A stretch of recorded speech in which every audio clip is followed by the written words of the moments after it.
Good morning. Welcome back to Passionate World Talk Radio Network, a wholly owned subsidiary of Global Media Network, LLC.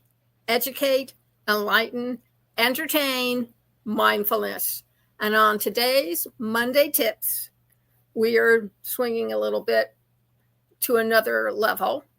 It's put out by Kellie Walton, and it was published last year, but I think relationships are always current, and whatever wisdom one can pick up along the way is golden. So Kellie said, going through a breakup, here are 9 tips for moving on. And she goes on to say that breakups are hard for everyone, and that's true.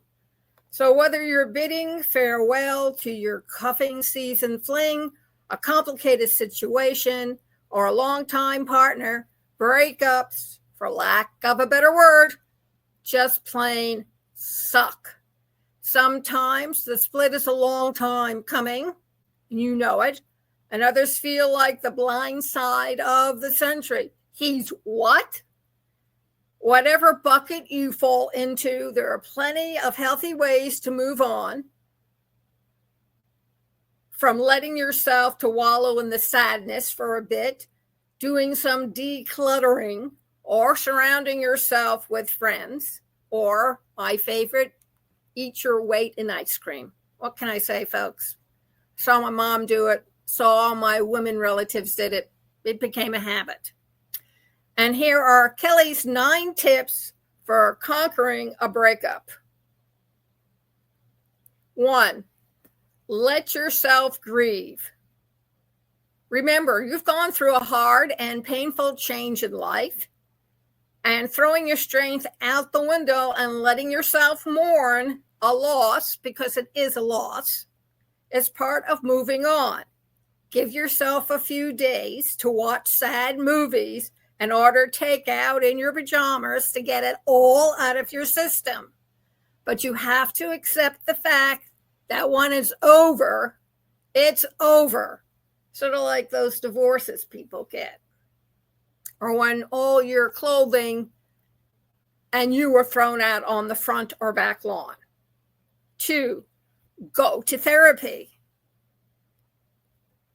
You should understand that therapy is an incredible way of you dealing with something from the past that afflicts you now and might potentially keep on afflicting you into the future. Or more importantly, you take this baggage with you when you go into a new relationship, and it's called, quote, a rebound, unquote.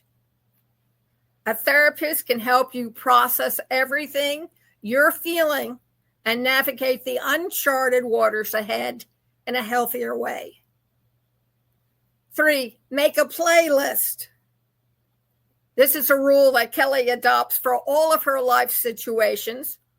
Whenever you're feeling about a post-breakup, there's a song out there that captures it perfectly. Add them to a playlist and put it in the car or during chores to help you process your feelings. And yes, Taylor Swift's discography is a perfect place to start. Now, my favorite song is from I Can Do Anything Better Than You. And that was from a musical written back in the 50s about Annie Oakley. And it always makes me feel better to know that women are superior to men, simply put. And it wasn't my fault. It was his. 4, be a digital declutter. This is a really tough but necessary step, folks. The last thing you need when trying to move on is a barrage of your ex's Instagram photos in your face every time you scroll. Social media apps let you easily remove, mute, or block followers. I use that a lot. Which are helpful ways to keep the past in the past. Beyond their profile, consider the same thing for any of their friends and family that also may trigger an emotional attack. 5, out with the old, in with the new. This adage can be adhered to in every facet of your life, except hairstyles. Don't go there. Is there a sweater in your closet that's tied to a painful memory? Donate it and buy a new one. Are there coupled up photos and frames around your place? Ask your friends to send photos of their favorite memories with you and swap them out. 6, stack your calendar.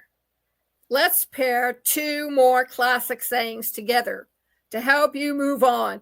Time heals all wounds and everything. Work meetings. And time flies when you have fun. Well, sometimes. So, put everything in there. The meetings you never made before, the networking events you were afraid to go to, happy hours with friends. Make sure you can still drive. Workout classes, get rid of that belly fat, the works. You're not doing it to keep moving as a distraction. You're investing in yourself and all the good things that come to you after a post-breakup. Your cup will be filled and running over, and you should be over it. And sometimes it just takes a longer time. 7, date yourself. While surrounding yourself with good people is a great way to move on, it's also good to spend time reevaluating your wants and needs. Enter taking yourselves on dates. Yes, you, yourself, and I. Try a new restaurant with nothing more than the company of a journal of a good book. These days, you can get away with it. Back in the 90s, 1950s, 60s, and 70s, there was a whole different kettle of wax. Take advantage of what you can do now and don't fall into the past traps. Or even book yourself a relaxing vacation, because those things shouldn't stop just because a partner's no longer in the picture.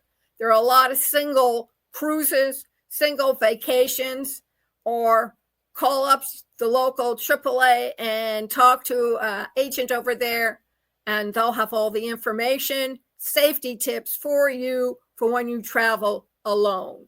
Do it. Invest in yourself. Number 8, make any necessary changes as soon as possible, ASAP. Especially if your breakup involves a name change, getting ahead of any clerical tasks can help reduce the number of relationship reminders you receive when bills or tax season rolls around. So if you were cohabiting with another lady or with a guy, make sure you call up your CPA. Excuse me, make sure you contact your lawyer and find out what your legal rights are. I mean, take a look at the hassle between Orlando Bloom and Katy Perry and learn your lessons from there. Yes? Think, kids, think. Make a list of anything shared and take the steps to make them your own.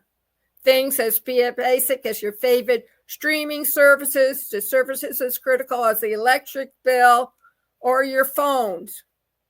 And you shared an account with Verizon or Comcast. Now is the time to do something about it. Also, make sure they're not your emergency contact, whether for a death, whether you land up in the hospital, or something happens and you need to contact somebody. Take their name off because they're not going to be there for you. Number 9, get back on that horse. Remember the saying, if you fall off, you need to get back on it immediately? Well, after you fully let yourself grieve, heal, and find yourself again, it's time to get back out there. No excuses. Whether you opt for dating apps or finally approach that guy or lady at the gym you've been eyeing for the past 8 months, take the lesson learned from your previous relationship and use them to set a new standard for your future suitors. You got this, bestie. So that's what you need to do. And breaking up is hard to do because in the beginning there was just you. And now it's just you. And I'll tell you an added tip. If you are living with somebody and they die from a heart attack, or they get hit by a car, or they get shot in the mall, the same tips apply. You need to move on with your life. Don't go, oh, please, Lillian, don't give me this. Because I can tell you, I knew a widow. She lost both her son and her husband in the war, the Great War, World War II. And when I met her, she was in her 90s and still single. She never moved on. And while my hat's off to her and I respect her for what she did, life moves on with or without you. Thank you very much for joining us this morning. And this program is sponsored by Conscious Research Solutions. And you can find us at passionalworldtalkradio.com/research made simple blog. And there I'll answer all your questions about the pain points. And most notably, if you are thinking of doing research or you want to learn how to do research, contact us and receive a free 15-minute consultation.